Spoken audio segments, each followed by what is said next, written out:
Hi friends, வந்திரும் உறவுகள் அனைவருக்கும் இன்றைய நாள் இனிய நாளாக அமைந்திட எங்களுடைய வாழ்த்துக்கள். நம்மளோட சேனலில் வழங்கக்கூடியது முற்றிலும் இலவசமான வரன் பதிவுங்க. ஸோ இந்த பதிவில் கூட உங்களுக்கான வாழ்க்கை துணை அமையலாம். வீடியோ ஸ்கிப் பண்ணாமல் பார்க்கணும். நம்மளோட சேனல் சப்ஸ்கிரைப் பண்ணிக்கோங்க.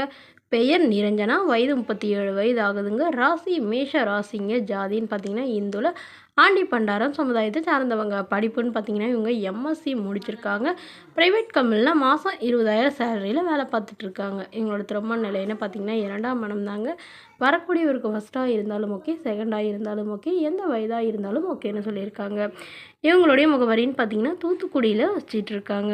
இவங்களுக்கு ஏற்கனவே சொந்தத்திலே தாங்க திருமணம், அதாவது லவ் மேரேஜ் தாங்க அதுவும் பண்ணிக்கிட்டாங்க. பட் இவங்களுக்கும் இவங்களுடைய கணவருக்கும் ஏற்பட்ட கருத்து வேறுபாடுனால பிரிஞ்சு இருந்து விவாகரத்து பண்ணிட்டு தான் சொல்லியிருக்காங்க. இவங்களுக்கு குழந்தைங்கன்னு பார்த்தீங்கன்னா ஒரு பையங்க. ஸோ அவங்களோட பையனும் அவங்க அப்பாவோடையே போயிட்டதாக இவங்கள வேணான்னே போயிட்டதாகவும் சொல்லியிருக்காங்க. ஸோ இவங்க யாரும் அப்பா அம்மா இல்லாதனால இவங்க யாரும் இல்லாமல் தனிமையில் தான் தவிச்சிட்ருக்காங்க. ஸோ ரொம்ப வருடம் இப்போ விவாகரத்து வாங்கிட்டதுனால இப்போ இவங்களுக்கான ஒரு மறுமணம் தேடிட்டு இருக்கிறதா சொல்லியிருக்காங்க. அதனால் ஜாதி வசதியெல்லாம் முக்கியம் இல்லைங்க. எந்த ஊராக இருந்தாலும் பரவாயில்ல, 70 வயசுக்குள்ளே இருந்தால் கூட ஓகே தான்னு சொல்லியிருக்காங்க. நல்ல குணமாக இருக்கணும். குறிப்பாக எந்தவித கெட்ட பழக்கமும் இருக்கக்கூடாது. கடைசி வேளை என்னோட தான் இருக்கணும். அதுக்கேற்ற மாதிரி தான் மணமகன் வேணும்னு கேட்டிருக்காங்க. வரக்கூடியவருக்கும் திருமணமாகி குழந்தை இருந்தாலும் நான் ஏற்றுக்கிறேன்னு சொல்லியிருக்காங்க. ஸோ இந்த மணமகளை உங்களுக்கு பிடிச்சிருந்தா கீழே உள்ள வாட்ஸ்அப் நம்பரை தொடர்பு கொள்ளவும். அடுத்த வரன் பெயர் பார்த்தீங்கன்னா மலர்கொடி, வயது 43 வயது ஆகுதுங்க. ராசி தனுசு ராசிங்க. ஜாதின்னு பார்த்தீங்கன்னா இந்துல ஆண்டி பண்டாரம் சமுதாயத்தை சார்ந்தவங்க. படிப்பு 5ஆம் வகுப்பு முடிச்சுட்டு இவங்க மீன் கடை சொந்தமாக வச்சு நடத்திட்டு வராங்க. இவங்களோட திருமண நிலைன்னு பார்த்தீங்கன்னா 2ஆம் மனம் தாங்க.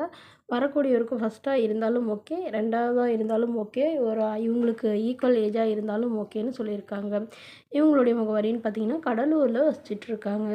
ஸோ இவங்களுக்கு திருமணமாகி 5 வருடத்துக்கு அப்புறமா இவங்களுடைய கணவர் ஒரு எதிர்பாராமல் ஆக்சிடெண்ட்டில் தவறிட்டதுனால இவங்க தனிமையிலே தான் வசிச்சிட்டு இருந்தாங்க. இவங்களுக்கு ஒரு பெண் குழந்தை இருந்தாங்க. ஸோ அவங்களையும் இப்போ நல்லபடியாக கல்யாணம் பண்ணி வச்சுட்டு தான் இப்போ இவங்க தனிமையில் தான் இருக்காங்க. இவங்களுடைய அப்பா அம்மாலாம் இல்லைங்க. உடன் பிறந்தவங்க ஒரு அண்ணா மட்டும்தான். ஸோ இவங்க அண்ணாக்கொல்லாம் இவங்க இல்லை, இவங்க தனிமையில் தான் இருக்காங்க. இவங்களுக்கு சொந்தமாக 2 வீடு, அது இல்லாமல் ஒரு 2, 3 கடை இருக்கிறதா சொல்லியிருக்காங்க. அதில் ஒன்று இவங்க மீன் கடை வச்சு நடத்திட்டு வராங்க. ஸோ இவங்களுடைய முதல் கணவர் இவங்கள ரொம்ப நல்லாவே பார்த்துக்கிட்டாங்க. ஸோ அவங்கள மறக்க முடியாத இவ்வளோ வருடமாக தனிமையில் தாங்க இருந்தாங்க.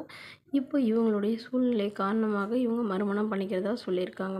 ஸோ அதனால் வீட்டோட மருமகனாக வந்தாலும் ஓகே, எல்லாத்தையும் விற்று எடுத்துக்கிட்டு என்னோடய பொண்ணுக்கு ஓரளவு செட்டில் பண்ணிவிட்டு நான் அவரோடய போகிறதுனாலும் எனக்கு சமாதானம் சொல்லியிருக்காங்க.